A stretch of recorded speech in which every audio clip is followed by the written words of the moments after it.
eu sou o pastor Isaac Gomes, da Igreja Vida Triunfante, aqui em Bragança Paulista. Você vai assistir uma mensagem gravada em um dos nossos cultos de celebração. Aproveitando, se você ainda não está inscrito no nosso canal, se inscreva agora e ative o sininho. Essa mensagem com certeza irá impactar você profundamente, então compartilhe ela. Assim, nós vamos alcançar não só o Brasil, mas as nações para o Senhor Jesus. O sobrenatural amor de Deus. Você sabe que Deus ele está sempre nos surpreendendo. Quando você diz assim, agora chega, já esgotou as minhas chances e possibilidades, eu já abusei demais desse amor, ele derrama mais amor ainda, porque ele é uma fonte inesgotável. Deus ele sempre tem mais. Nunca se sacie nesse rio de amor, incondicional, que o nosso Deus nos proporciona. Nunca, nunca. Sempre, quanto mais você beber, mais ele tem. E quanto mais você bebe, mais jorra água de vida sobre a tua vida. Então eu quero falar nesta manhã rapidamente sobre este amor sobrenatural de Deus. E eu quero começar lendo o Evangelho de João, capítulo 3, versículos de 1 ao 21. Uma história conhecida de muitos. Vai falar sobre o encontro maravilhoso de Nicodemos e o Senhor Jesus. E esse encontro não é qualquer encontro, nós vamos aprender aqui. Então vamos lá, versículo 1 do Evangelho de João, capítulo 3. Diz assim: havia um fariseu chamado Nicodemos, autoridade entre os judeus. Ele era uma autoridade, ele era um líder da religião judaica. Ele era um cara, como eu costumo dizer, da prateleira de cima. Tem as pessoas quando querem se referir a alguém simples, muitas vezes diz um Zé Mané. Mas eu estou conhecendo cada Zé aí que não tem nada de mané. São mais espertos do que outros nomes chiques que tem por aí. Mas não é um Zé Mané, não é um qualquer. Não é um Isaac que veio lá de Uruçuca, que nasceu em Itabuna, não.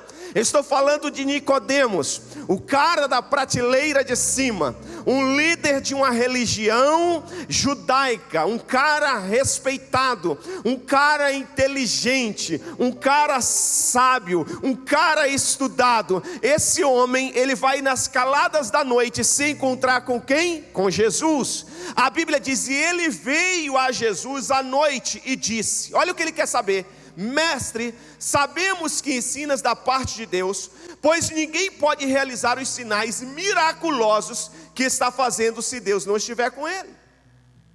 Em resposta, Jesus declarou: digo-lhe a verdade, ninguém pode ver o reino de Deus se não nascer de novo. Preste atenção. Nicodemos não perguntou nada para Jesus. Ele simplesmente diz: mestre, sabemos que és de Deus, porque ninguém pode fazer os sinais miraculosos se Deus não estiver com ele. Mas Deus já dá uma resposta, Jesus já dá uma resposta para Nicodemos. Por que ele dá essa resposta para Nicodemos? Porque você não precisa falar para Jesus saber. A Bíblia diz que ele é onisciente, ele sabe de todas as coisas. Jesus sabia o que Nicodemos queria saber. E Jesus diz assim para Nicodemos: em verdade lhe digo que ninguém pode entrar no reino de Deus se não nascer de novo. Perguntou Nicodemos. E veja que ele queria saber isso mesmo, porque ele não contra-argumenta. Ele não diz, mas não perguntei para o senhor, ele não diz isso. Ele não diz, não, eu queria saber outra coisa, ele também não diz. Ele dá continuidade à resposta do Senhor Jesus. E como que ele dá essa continuidade à resposta do Senhor Jesus? Ele perguntou a Nicodemos: como alguém pode nascer sendo velho? Ele disse, é até irônico, ele diz, um cara inteligente, um cara líder de uma religião judaica, os caras que estudam muito. Ele diz, como que pode eu sendo velho, um homem sendo velho, nascer de novo? Vou entrar no ventre da minha mãe? Jesus diz, Nicodemos, você não entendeu nada. Você é um filósofo, você é um cara tão inteligente. Você é líder de uma religião tão inteligente, mas você não entendeu nada. E Jesus continua respondendo para ele: é claro que não pode entrar pela segunda vez no ventre da sua mãe e renascer, Nicodemos, pelo amor de Deus.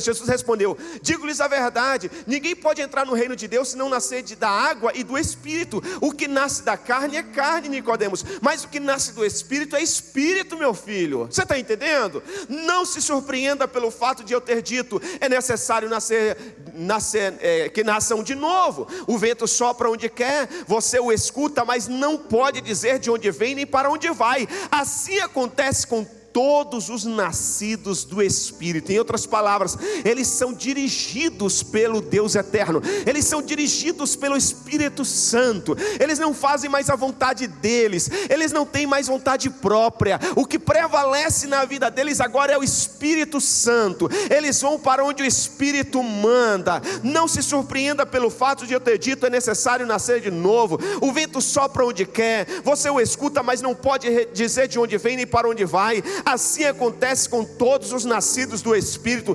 Perguntou Nicodemos: como pode ser isso?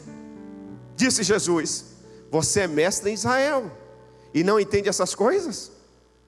Jesus também era demais, né? Ele já ia com os 2 pés no peito. Asseguro-lhes que nós falamos do que conhecemos e testemunhamos o que vimos. Sabe o que Jesus está dizendo para Nicodemos? Você não entende nada disso porque você não me conhece. Você vai à igreja, você é líder de uma religião judaica, mas você não tem intimidade com o Pai. Você é inteligente, você lê muito, mas você não me conhece. Porque nós só falamos daquilo que nós conhecemos, que nós entendemos, que nós temos intimidade. Você não tem, pelo jeito você não tem, Nicodemos. E Jesus diz assim: eu lhes falei de coisas terrenas e vocês não creram. Como crerão se lhe falar de coisas celestiais? Ninguém jamais subiu ao céu, a não ser aquele que veio dos céus, o Filho do Homem. Da mesma forma como Moisés levantou a serpente no deserto, assim também é necessário que o Filho do Homem seja levantado, para que todo que nele crê tenha a vida eterna. E aí Deus vai dizer: deixa eu te falar, Nicodemos, para a gente fechar essa conversa aqui. João 3,16, ele diz: porque Deus tanto amou o mundo, e vocês estão tão distantes dele, porque Deus tanto amou o mundo que deu o seu Filho unigênito, para que todo aquele que nele crê não pereça, mas tenha vida eterna. Pois Deus, Nicodemos, enviou o seu Filho ao mundo não para condenar o mundo, Nicodemos, mas para que este fosse salvo por meio dele, Nicodemos. Entende isso? Quem nele crê não é condenado, mas quem não crê, Nicodemos, já está condenado, meu filho. Preste atenção, só o fato de não crer em Deus já está condenado. Só o fato de não aceitar Jesus como o único e suficiente Salvador já está condenado. Só o fato de você dizer: não concordo com o que o senhor está pregando, não concordo com a Bíblia, já está condenado, Nicodemos. Você está entendendo? Mas a proposta de Deus não é condenar. A proposta do Pai é que todos sejam salvos, meu filho. Por não crer no nome do Filho unigênito de Deus, já está condenado. Este é o julgamento: a luz veio ao mundo, mas os homens amaram as trevas e não a luz, porque as suas obras eram más. Quem pratica o mal odeia a luz e não se aproxima da luz, temendo que as suas obras sejam o quê? Manifestas. Mas quem pratica a verdade vem para a luz, para que veja claramente que as suas obras são realizadas por intermédio de Deus. Irmãos, esse encontro aqui não é um encontro apenas de 2 homens. É um encontro de 2 filosofias. É um encontro de uma religião e do Evangelho de Deus. E o apóstolo Paulo diz que o Evangelho é o poder de Deus, é o poder que transforma. Esse é um encontro de uma pessoa que está procurando saber o que fazer para alcançar a salvação, e de um outro que é a própria salvação. É um encontro de um homem chamado Nicodemos, que está preocupado no que fazer, no que produzir para alcançar a salvação. Porque todo religioso, ele vive com medo, sabia disso? Toda pessoa que vive uma religiosidade, ela vive no medo. Porque o religioso, preste atenção, o religioso, ele crê que ele tem que fazer para ele ser salvo. O religioso é assim. Por isso que algumas religiões, você vai ver eles fazendo, doando, mas eles estão distantes de Deus. É o caso de Nicodemos. Nicodemos, ele faz tanto, eles vão à sinagoga todo sábado, eles leem, eles estudam, eles são tão dedicados. Até hoje, se você for a Israel, você vai ver em algumas praças, alguns judeus ortodoxos, o tempo todo com a Torá. Eles leem muito, eles estudam muito, mas muitos deles têm conhecimento, mas não têm intimidade com Deus.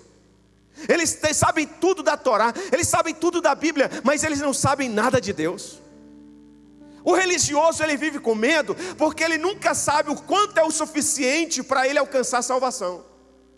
Então esse é um encontro do Salvador com o religioso, de um filósofo com o eterno, de uma religião com o evangelho, com aquele que está preocupado com a garantia da salvação dele, por fazer encontro com aquele que é o Filho de Deus. Ele disse: eu sou o caminho, a verdade e a vida, ninguém vai ao Pai, a não ser por mim. Você pode dar a sua vida, você pode dar todo o seu dinheiro, mas se não for por mim, você não vai ser salvo. Então esse é um encontro, não é um simples encontro, é um encontro de dois homens, de uma religião e do Deus Todo-Poderoso. Nicodemos crê nas suas obras. Jesus fala de fé, Nicodemos fala de conhecimento, Deus fala de amor incondicional. Esse é um encontro extraordinário, é um encontro que vai mudar a vida não só de Nicodemos, mas de toda a sua descendência. João capítulo 4, versículo 24 diz assim: Deus é Espírito, e é necessário que os seus adoradores o adorem em espírito e em verdade.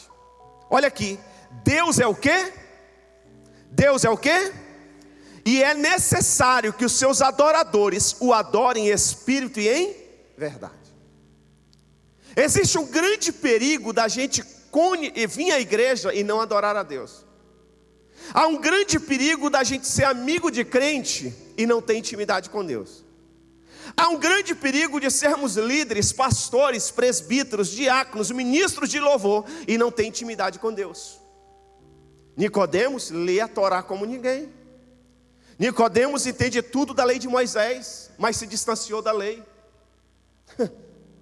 Nicodemos é líder de uma religião que começou lá com Moisés, mas eles se distanciaram dos seus princípios. Não sei se você sabe, mas todas as seitas que existem começaram dentro de uma igreja evangélica, com seus achismos. Eu poderia citar o nome de várias aqui, mas eu não quero expor ninguém. Mas todas as seitas que você conhece aí, ou que você venha conhecer, nasceram de pessoas que estavam no altar, na escola bíblica dominical, que eram líderes na igreja. Está aqui um pastor, sabe o que eu estou falando.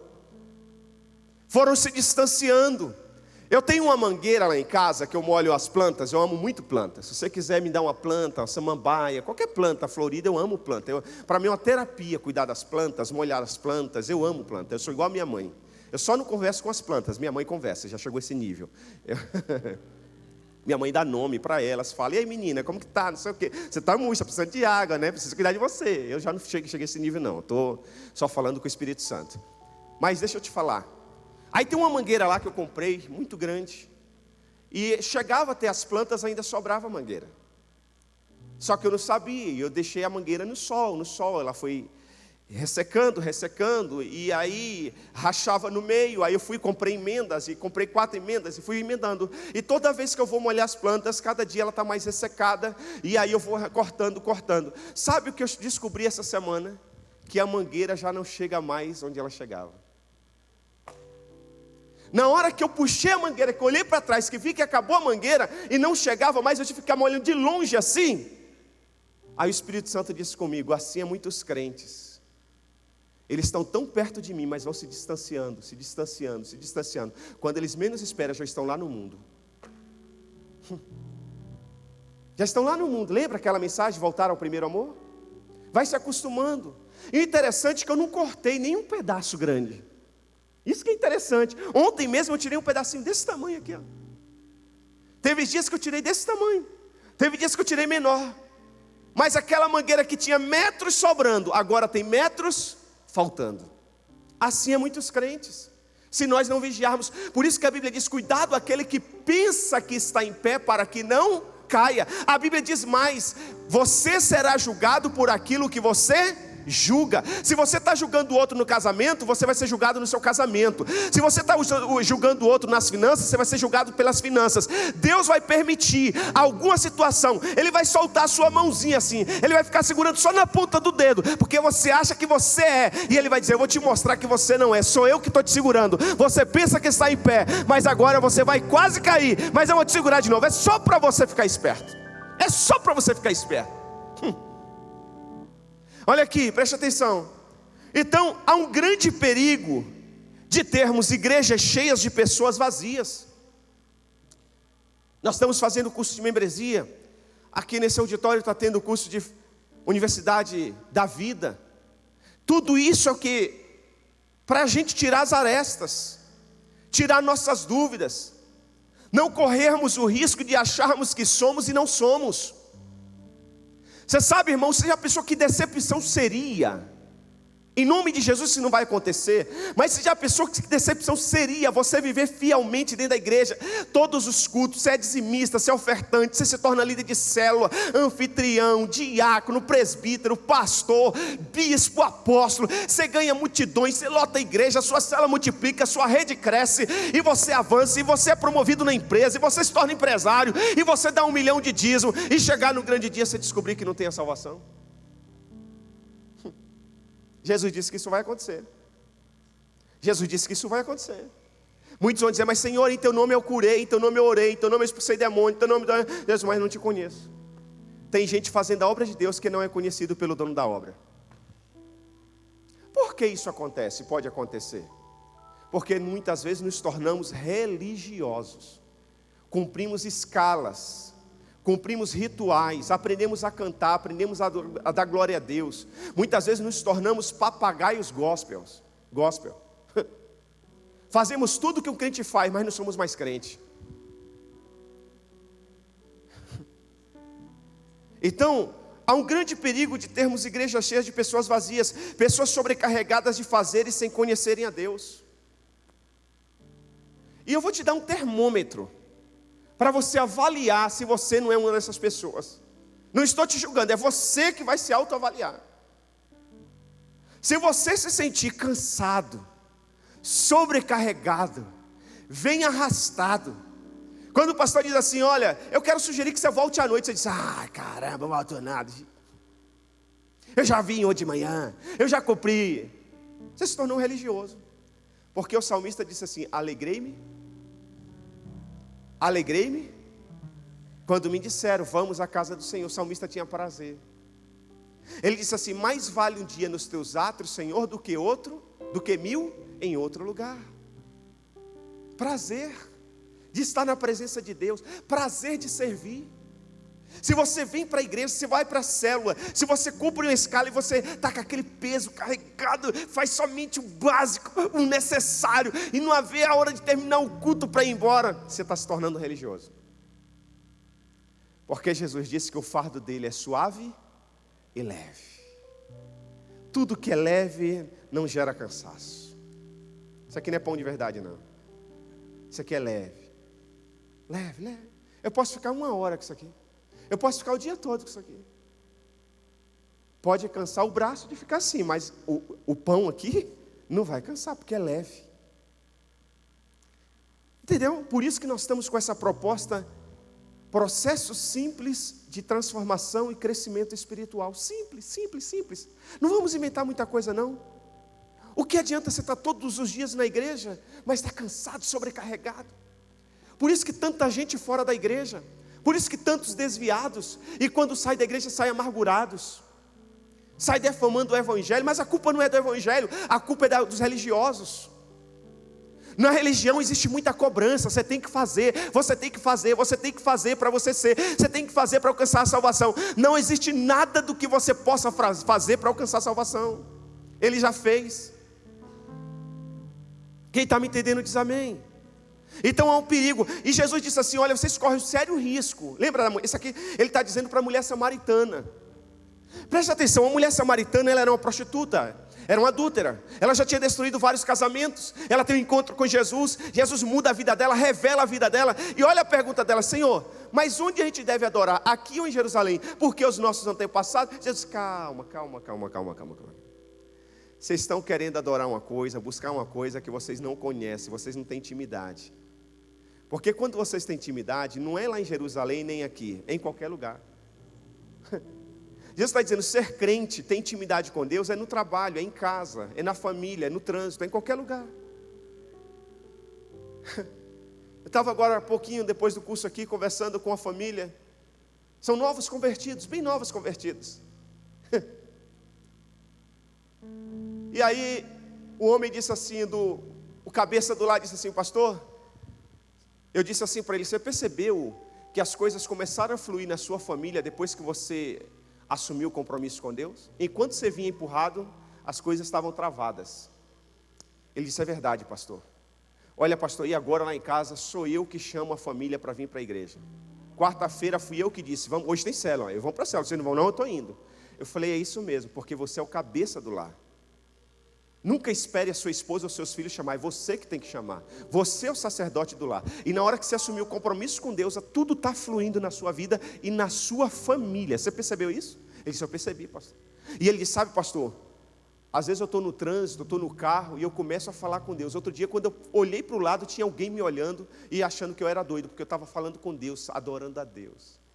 Porque quando você tem um encontro com Deus, você não fica preocupado, não é lá, eu sou da Vida Triunfante, eu sou da Lagoinha, eu sou da Presbiteriana, eu sou da Batista. Não é a igreja, não é a placa, é intimidade com o Pai. Essa mulher estava preocupada com isso, Senhor, é qual igreja que o Senhor está? Não é igreja, filha, é intimidade comigo. Você pode estar em qualquer igreja, mas se não tiver intimidade, você não vai adorar, você não vai conhecer. Meu irmão, por isso que não precisa mudar de igreja, o que nós precisamos é intimidade com o Pai. Aleluia. Não é igreja, não é igreja. Eu já contei algumas vezes, o exemplo da minha mãe. Você sabe que a igreja cristã brasileira, ela é nova no Brasil. Ela é nova, não no Brasil, ela é nova. Pô, pastor, como assim? Desde criança que eu conheço a igreja no Brasil? É. Se você comparar a igreja evangélica brasileira com a igreja primitiva, há quantos anos existe a igreja primitiva? Há mais de 2000 anos a primeira igreja. Se comparar com a igreja da Europa, nós estávamos no curso de membresia falando do eunuco, Eutíope. Você está entendendo? A igreja, a mais antiga igreja que existe no Brasil, 100 e poucos anos. O que são 100 e poucos anos diante de séculos e séculos de igreja? Então nós somos bebê. Agora talvez estamos entrando na juventude como igreja. Você está entendendo? Então a igreja já errou muito, os líderes já erraram muito, mas não porque queriam, por falta de sabedoria, de conhecimento. Assim como os nossos pais já falharam conosco. Mas por quê? Porque eles queriam? Não, porque foram ensinados errado. Você está entendendo? Então, muitos pastores falharam nas disciplinas, nas doutrinas, nos ensinos da Bíblia, com os membros mais antigos. Minha mãe foi uma delas. Minha mãe sofreu muito, não vou entrar em detalhes, mas sofreu muito, foi muito julgada dentro da igreja. Eu era adolescente, tinha 9 anos de idade. Eu via a minha mãe sofrer, eu já entendia, eu via a conversa. Mas a minha mãe, ela nunca eu ouvi minha mãe falar mal daquele pastor. Nunca. Todas as vezes que a minha mãe se referiu, aquele homem se refere, são sobre bênçãos, coisas que Deus liberou sobre a vida dela através da vida dele. Ele era um militar, foi de alta patente do exército da Bahia. E depois, quando ele se aposentou, ele se tornou pastor, mas aquele pastor carrancudo, estúpido, não ouvia as mulheres, machista. Mas eu nunca vi, minha mãe está na Bahia, chegou ontem. Hoje, ela está na igreja lá. Está na igreja. Ela foi excluída da igreja, de maneira errada. Nunca cometeu pecado. Ele ouviu pessoas, mas ela nunca, sabe por quê? Não é o pastor, não é a igreja, é o Espírito Santo em nós que faz a diferença, aleluia. Eu nunca vi minha mãe falar, nenhum dos meus irmãos ouviram minha mãe falar ou pensar em sair daquela igreja, tá lá, Não está lá todos os dias porque mora em São Paulo, mas está lá. Hoje, agora de manhã, ela deve estar na escola dominical e à noite estará no culto. É isso que essa mulher não entendeu. Ela disse: onde deve adorar? Aqui ou lá? E eu tenho um tópico hoje só na mensagem, já vou encerrar. E é o seguinte: cuidado para não ser crente de aparência. Esse é o tópico. Diga para o teu irmão: cuidado. Não é que você está acusando o teu irmão, você está falando para ele ter cuidado. Diga: cuidado para você não ser crente de aparência. Diga: eu preciso ter muito cuidado para não me tornar um crente de aparência. Isso é muito perigoso. Só pode se tornar um crente de aparência quem já é crente. A gente vai descobrir isso aqui.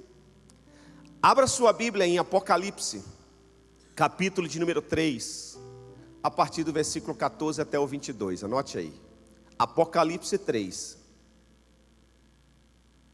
versículo 14 ao 22, diz assim: ao anjo da igreja em Laodiceia escreva: estas são as palavras do Amém, a testemunha fiel e verdadeira, o soberano da criação de Deus.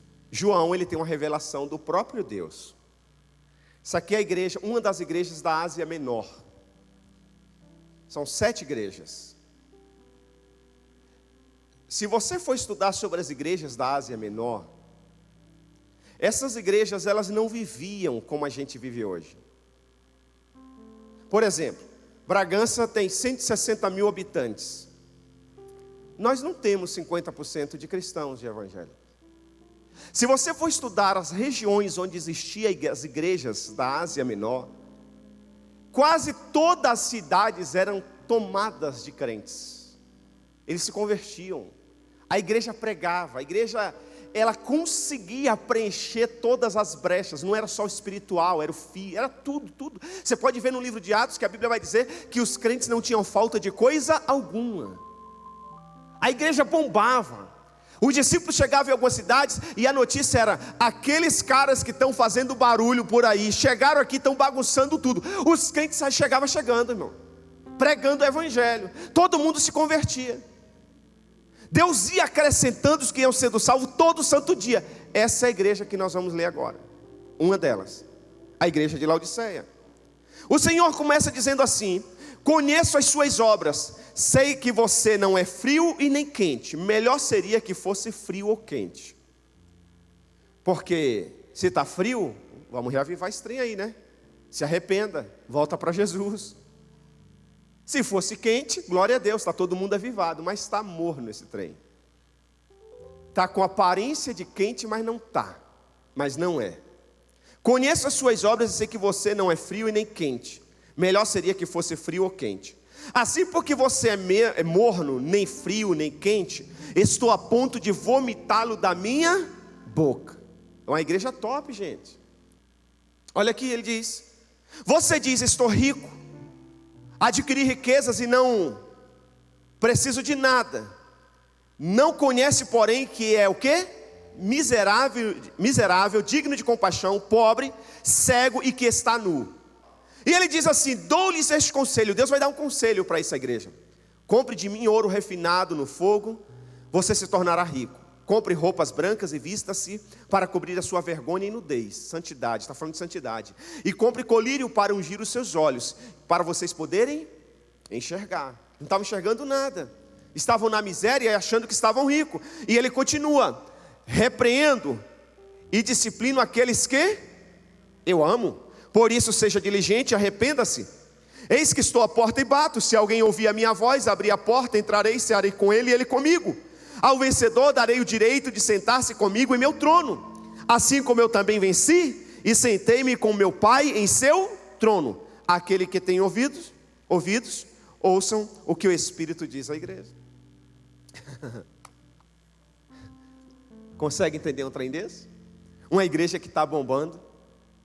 Pensa que Jesus está lá e Jesus não está lá. Jesus está lá de fora, gente. Essa igreja de Laodiceia era famosa, mas os cultos da igreja eram uma fraude. O que é uma fraude? Aquilo que parece que é, mas não é. Era um culto falso, porque Jesus não estava lá, eles mantinham aparência. Jesus disse que estou ao lado de fora, eis que estou à porta e bato. Jesus está aqui, a igreja está lá dentro. Jesus está batendo aqui. Jesus está dizendo, se vocês abrirem eu vou entrar, mas se não abrirem não entro. Será que muitas vezes nós não estamos assim? Estamos dentro da igreja, mas Jesus está fora da gente. Olha aqui, Jesus, eis que estou à porta e bato. Jesus estava do lado de fora da igreja. Eles não tinham comunhão com Jesus. Por que Jesus não entra se é a igreja dele? Ele disse, as portas do inferno não prevalecerão contra a minha igreja.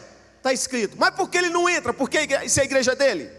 Ele não entra porque ele não tem a chave dessa porta. Ele entregou a chave nas nossas mãos. A chave dessa igreja, a chave do seu coração está na minha e na sua mão. Só nós podemos abrir para Jesus entrar. Se a gente abrir, ele entra. Se a gente não abrir, ele não entra. Ele vai continuar batendo. Ei, cuidado para Jesus não ficar do lado de fora da sua vida, meu irmão. Coloque Deus em primeiro lugar. Deus deu a chave para a igreja. Cânticos, anote aí, Cânticos, capítulo 5, versículo 2 a 6 diz assim: eu estava quase dormindo. A Bíblia diz que a igreja é o que? A noiva do Cordeiro, a noiva do Senhor Jesus Cristo. O Senhor classifica a igreja como noiva, e Ele é o noivo. Eu estava quase dormindo, mas o meu coração estava acordado. Escutem. O meu amado está batendo, abra minha porta, minha irmã, minha querida, minha pomba, minha mulher ideal, pois a minha cabeça está inchada de orvalho, o meu cabelo da umidade da noite. Já tirei a túnica, terei que vestir de novo. Aí a noiva responde, já tirei a túnica, terei que vestir de novo? Às vezes a gente não fala, mas eu já fiz isso esse mês, mas eu já fui na igreja hoje, vou ter que ir de novo. Mas eu já fui na célula quarta, eu vou ter que ir no culto quinta. Mas eu já fui no culto quinta, eu vou ter que ir no domingo. Mas eu já visitei essa pessoa uma vez, eu vou ter que visitar de novo. Eu vou ter que insistir de novo com esse irmão, com essa irmã. Eu já tirei a minha roupa, eu já tirei a túnica, terei que vestir de novo. Já lavei os pés, terei que sujá-los de novo. Eu já estou deitado, eu vou ter que levantar de novo. E aí ele diz, o meu amado pôs a mão por uma abertura da tranca. Meu coração começou a palpitar por causa dele. Até me entusiasmei, fiquei assim motivado. Me chamaram, insistiram. Levantei-me para abrir a porta. Minhas mãos destilavam mirra. Meus dedos vestiam mirra na maçaneta da tranca. Eu abri, mas o meu amado se fora. O meu amado já havia partido. Eu quase desmaiei de tristeza. Procurei-o, mas não encontrei. Eu chamei, mas ele não respondeu. É isso que muitos vão ouvir no grande dia. Mas Senhor, em teu nome eu não te conheço. Mas Senhor, eu não sei quem é você. Porque enquanto o noivo estava lá batendo, estava dizendo, mas eu estou cansado. Eu já fiz muito, pastor, eu já ensaiei muito, eu já cantei muito, eu já toquei muito, só eu estou na escala. Não tem ninguém para filmar, só eu danço todo o culto. Só eu lidero a célula, pastor, eu estou cansado, meus anfitriões não fazem nada. Os meus líderes não fazem nada, só eu, pastor, como anfitrião que faço. Só eu que evangelizo, não dá mais, pastor, de novo, outra vez. Cansado. E o amado está batendo, eis que estou à porta e bato. Eis que estou à porta e bato, se alguém abrir, entrarei, se não abrir, não entrarei. É assim. Eu lembro do último culto dos homens que tivemos aqui. Teve homens que veio no culto da manhã, mas não voltou à noite para receber uma palavra poderosa que foi ministrada aos nossos corações. Ontem tivemos reunião do diaconato. Como eu fui, eu não sou diácono, eu sou pastor da igreja. Eu não ministrei nada, só fiz uma oração aqui que me pediram. Mas como eu fui edificado com a palavra que Deus usou a presbítera Vanessa. Que palavra maravilhosa, servindo em águas profundas. É isso que eu quero, Senhor. É isso que eu quero, servir em águas profundas. Mas nem todos os diáconos estavam, porque já tinha que estar hoje, porque estiveram domingo. Ensaios, escala, não se prontifica, não se coloca à disposição. Todo mundo quer ter salário de jogador de futebol. Todo mundo quer ter salários milionários. Mas ninguém quer se dedicar como o jogador se dedica na sua profissão. Você já viu um bom atacante como ele ganha bem? Mas o bom atacante, ele não fica só esperando o gol. Ele vai lá defender o time, ele trabalha no meio de campo, e ele dá a bola, ele toca, ele corre, procura uma posição para fazer o gol. Por isso que ele ganha bem. Nós queremos ser reconhecidos por Deus. Nós queremos ser valorizados por Deus, mas muitas vezes nós não queremos correr no meio do campo, nós não queremos defender o time, nós só queremos as bênçãos, nós não queremos fazer o gol. A gente só faz o necessário, a gente só faz o que pede, a gente só toca aquele tempo, a gente só prega aquele tempo, a gente sai, termina o culto, a gente está precisando ir embora, a gente chega atrasado. Entendeu? A gente só vai para não ser cobrado muitas vezes. Eu preciso ir mesmo, pastor? Pelo amor de Deus, irmão. Pô, brincadeira, preciso ir mesmo. Você tem que estar lá. Deixa eu te dar um testemunho e eu já termino. Todos sabem que eu sempre vivi nesse ambiente, nasci no ambiente de igreja. Mas não é porque eu nasci, filho de crente não é crente. Você tem que se converter, você tem que ter sua experiência com Deus.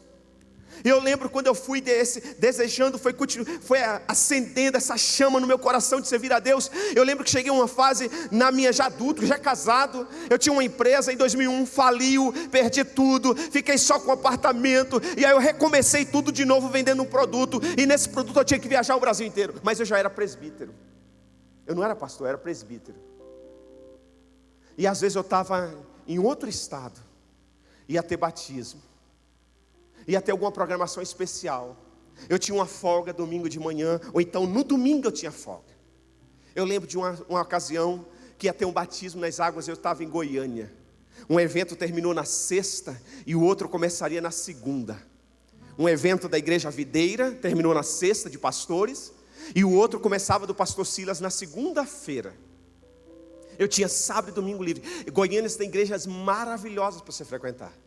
Mas no domingo de manhã tinha batismo na minha igreja em São Paulo, na Zona Leste. Uma igreja pequena. Tinha batismo nas águas. Eram 2 presbíteros, 3 pastores e o pastor titular. 20, aqui, ele era membro de lá. 20 pessoas, ou talvez 30 no máximo, que batizava lá. Eu disse, o pastor não me pediu para vir. Ele me entendia muito bem, me entende até hoje. Nós somos como pai e filho, carne e unha, até hoje. Ele não pediu. Eu poderia dizer, pastor, estou em Goiânia, trabalho, eu não vou poder estar no batismo. Ele nem me cobrou para estar no batismo. Mas sabe o que eu fiz? Eu comprei uma passagem extra. Domingo de manhã eu peguei o avião, minha esposa me esperou no aeroporto de Guarulhos. Já levou a roupa para eu me arrumar. Eu me arrumei, fiquei preparado para ajudar no batismo. Ele nem olhou na minha cara. Ele nem disse assim, Isaac, ajuda aquele irmão. Não, eu estava lá alegre. No dia seguinte, à noite eu fui para o culto. No dia seguinte, eu peguei o avião e voltei para Goiânia. Eu paguei do meu bolso, porque eu amo o reino de Deus. Ninguém precisa me pedir para fazer, ninguém precisa implorar. Eu amo, eu me coloco à disposição. Ah, como Deus deseja ter que a igreja dele seja assim. Não estou dizendo que eu sou perfeito, eu tenho N falhas. Talvez eu tenha mais falhas que você, mas eu estou te ensinando a ser apaixonado. O noivo está à porta batendo. Você está disposto para abrir? Cuidado para quando você pôr a mão na maçaneta, o noivo já ter virado as costas. Porque ele não é homem para que minta, nem filho do homem para que se arrependa. Ele não vai se arrepender, se ele tiver que ir embora, ele vai. Porque ele sabe o que ele está fazendo. Ai, meu amado, eu chamei e ele não ouviu. Eu gritei e ele não voltou. Está aqui. Essa igreja de Laodiceia era famosa, mas o culto da igreja era uma fraude. Assim é muita gente que Deus chamou para uma caminhada, mas não se envolve, porque se envolver dá trabalho. Se envolver na igreja dá trabalho, irmãos. Dá trabalho. É só você olhar para você, como você chegou na igreja. Quem era você? Falava um monte de palavrão. Alguns levaram muito tempo para largar o cigarro, outros largaram rápido, mas outros levaram muito tempo. Muitos até hoje ainda têm saudade da cerveja. Muitos até hoje ainda são estúpidos com a esposa, são ingratos com o marido. Dá trabalho sim cuidar de ovelha, dá. Pastor de ovelha sujo, cheira mal. Vai conhecer um pastor de ovelha, cheira mal. Dá cansaço sim, cansa fisicamente muitas vezes. Se envolver no reino de Deus, ser diácono, ser do ministério de louvor, ser da técnica, ser da multimídia, ser de qualquer área na igreja, dá trabalho. A gente lida com pessoas. Muita gente não quer se envolver nessa caminhada, porque se envolver dá trabalho, e é por causa disso que muita gente não tem tido uma experiência com Deus.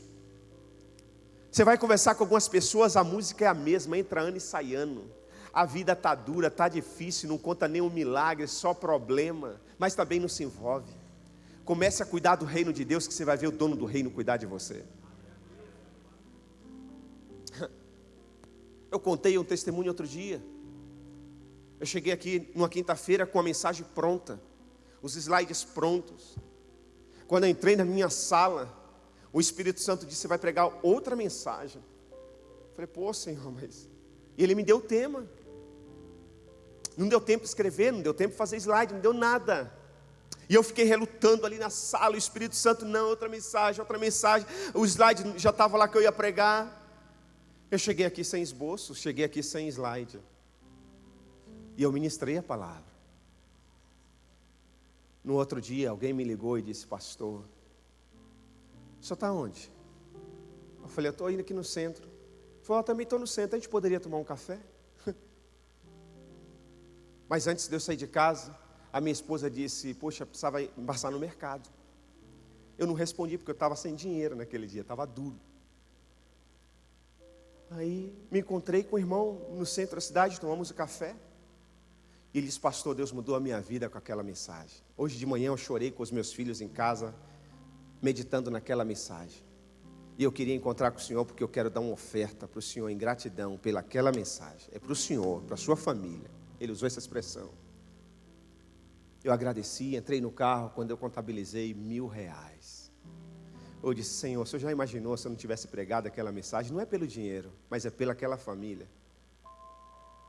Não é o dinheiro. Dinheiro, se não viesse naquela hora, já ficamos tanto sem. Quando eu cheguei aqui, às vezes a gente comprava 2 salsichas e 3 pães, porque não tinha nada em casa. Era eu, minha filha e minha esposa, e Deus honrou.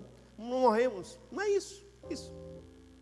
Já ficamos meses comendo ovo, linguiça. Sabe aquela linguiça fininha? Um dia era linguiça, outro dia era ovo. Um dia era linguiça, outro dia era ovo. Um mês normal. É isso. Tem gente que não comeu nada durante o dia e nem vai comer. Não é isso, mas é a família. Eu falei: Senhor, já pensou se eu não tivesse? Mas ao mesmo tempo o Espírito Santo ministrou meu coração: você cuida do meu reino e eu cuido de você. Aleluia. O amado está à porta. Ei, vira o disco. O disco não se fala mais, né? Agora tanta mídia aí.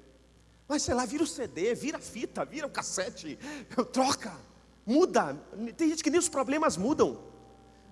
Ei, dá trabalho se envolver, mas também tem novidade de vida. Aleluia, aleluia, aleluia.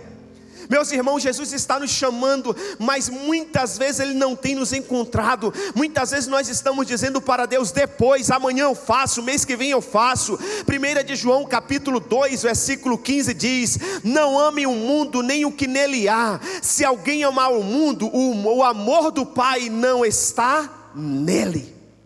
Deus nunca vai deixar de te amar, mas Deus está dizendo: não ame o mundo, porque quem ama o mundo não conhece a Deus. Não precisamos fazer nada para se sentir amado, mas precisamos amar a Deus. O que Deus tem para você é bem melhor do que o mundo pode te dar. Guarde isso no seu coração. O que Deus tem para você é bem melhor do que o mundo pode te dar. Marcos capítulo 7, versículo 26 a 29 diz assim: a história de uma mulher que a filha estava doente. A mulher era grega, cirofenícia, de origem, e rogava a Jesus que expulsasse de sua filha os demônios. Jesus era judeu. Eles não se davam. Os gregos com cirofenícia não se davam com os judeus. Essa mulher vai lá rogar a Jesus para curar a filha que está endemoniada. Jesus diz assim para a mulher, ele lhe disse: deixe que primeiro os filhos comam até se fartar. Jesus está dizendo: deixe que os judeus comam até se fartar. Deixe que os meus discípulos comam até se fartar. Pois não é correto, é Jesus que está falando, não é o pastor Isaac. Porque se fosse o pastor Isaac, você ia falar: todo esse baiano é ignorante, é estúpido, grosso. É Jesus. Diz assim: pois não é correto tirar o pão dos filhos e lançá-los aos cachorrinhos. Olha a sacada dessa mulher. Ela respondeu: sim, Senhor. Ela não saiu endemoniada, ela não saiu zangada, ela não virou as costas, ela não murmurou, ela não mudou de igreja. Ela disse: sim, Senhor. Mas até os cachorrinhos debaixo da mesa comem das migalhas das crianças. Então ele disse: por causa desta resposta você pode ir. E o demônio já saiu da sua. Sabe o que Jesus está dizendo? Essa mulher está nos ensinando? Até as migalhas que caem da mesa de Jesus é melhor que qualquer outro banquete que o mundo possa nos dar. Até as migalhas. Até as migalhas. Nós somos filhos de Deus. Ele colocou uma mesa para nós. Precisamos conhecer a Deus de verdade. Deus tem para você algo extraordinário. Mas o mundo engana a gente, meus irmãos. O mundo engana. O mundo quer enganar, o mundo quer achar, quer dizer para você que você tem que descansar mesmo, que você tem que ter bastante tempo, que você tem que curtir, porque somente assim você será feliz. Mas ele te apresenta a felicidade e depois ele manda dores. Pedro, João 6:68 diz: Simão Pedro lhe respondeu: Senhor, para quem iremos? Tu tens a palavra da vida eterna. Meu irmão, não existe outro lugar, só Jesus tem a palavra da vida eterna. Quem conhece a Deus diz: para onde iremos? O mundo está se preparando para ir para o carnaval. É tudo que eles têm. Mas nós sabemos que não adianta ir para o carnaval, porque o melhor para as nossas vidas só Deus tem. A gente não tem que ir para a carne, a gente tem que ir para o Espírito. Aleluia. A gente não pode ir para a festa da carne, porque a festa da carne nos apresenta dores. Nicodemos era um religioso, ele não conhecia Deus, mas Jesus disse: porque Deus tanto amou o mundo, Nicodemos, tanto amou o mundo, que deu seu Filho unigênito, para que todo aquele que nele crê não pereça, mas tenha vida eterna. Se coloque de pé em nome do Senhor Jesus. A minha pergunta para nós fecharmos é: você ama o Senhor? Você ama a Deus? João 3,16 vai nos dizer que Deus tem vida abundante para nós. Paulo vai dizer à igreja de Éfeso, uma igreja que Deus exorta lá na frente, uma das 7 igrejas da Ásia. Eu preguei sobre essa igreja aqui no mês de janeiro, a igreja de Éfeso. Ele vai dizer para os Efésios, capítulo 6, versículo 24, o seguinte: a graça seja com todos os que amam a nosso Senhor Jesus Cristo, com amor incorruptível. Olha o texto. A graça seja com todos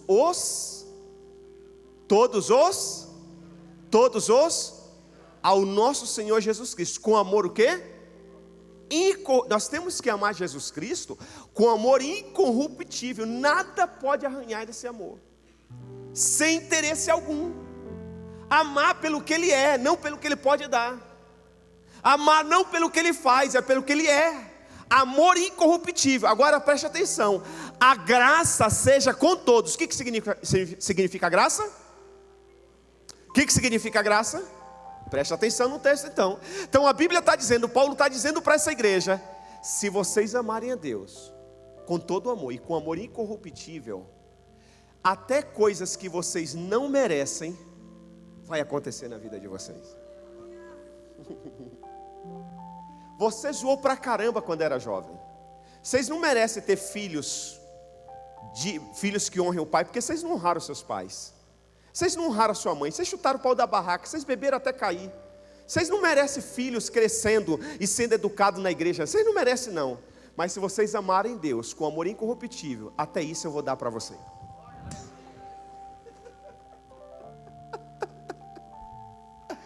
Rapaz, você gastou todo o seu dinheiro com cigarro, com cachaça, com cerveja, com prostituição, com camisinha, com adultério. Você destruiu tanta família. Mas agora que vocês nasceram de novo, se vocês amarem Jesus com amor incorruptível,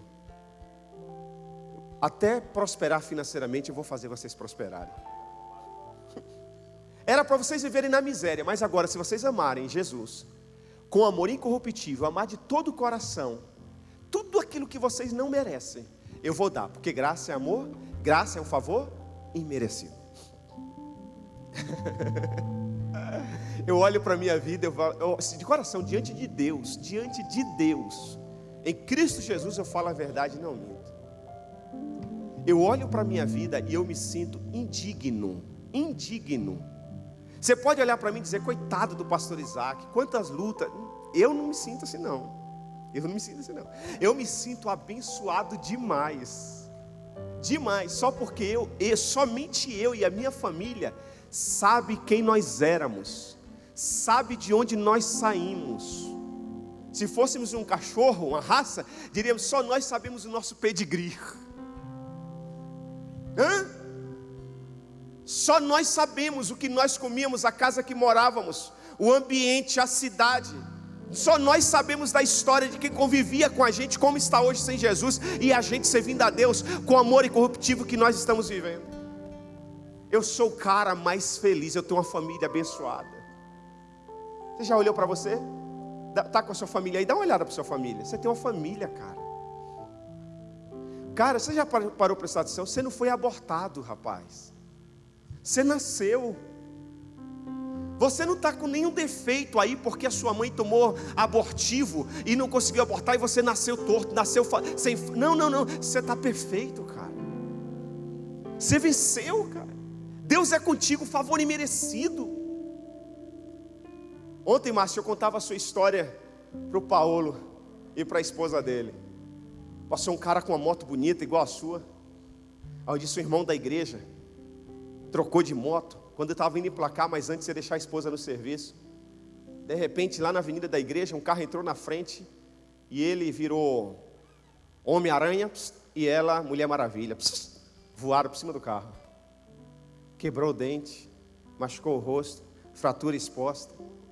A moto deu PT, aqui, deu PT. Era para ter morrido, né, Márcio?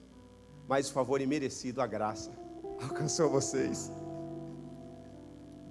Já olhou para você, cara? Você disse, não era para eu estar aqui. Quanta besteira eu já fiz. Era para eu estar idético. Quantos homens aqui já tiveram relação sexual com várias mulheres que nem conheciam, não sabia nem o nome, nessas noites de carnaval, nesses bailes? Era para você ter pego uma doença transmissível pelo um beijo que você deu de um cara que você nem sabe o nome. Pensamentos malignos que já veio à nossa mente. Não era para a gente nem estar aqui, mas a graça de Deus tem nos alcançado. Paulo está dizendo para essa igreja, a graça seja com todos vocês que amam. Sabe por que nós estamos aqui? Porque nós amamos a Deus. Aleluia. Graça é favor imerecido. Deus quer entrar no centro da sua vida, meu irmão. Levanta a noiva, para que a graça de Deus seja uma verdade na sua vida. O mundo quer a sua alma. O mundo não quer mais meio termo. O mundo está querendo o seu tudo. Mas se você abrir a porta do seu coração para Jesus entrar, o favor, a graça será uma verdade na sua vida. O pior mal é aquele que parece verdade. Cuidado com o morno. Seja um crente de verdade. Olha para o seu irmão aí e diga, seja um crente de verdade. Seja um crente de verdade. Feche seus olhos.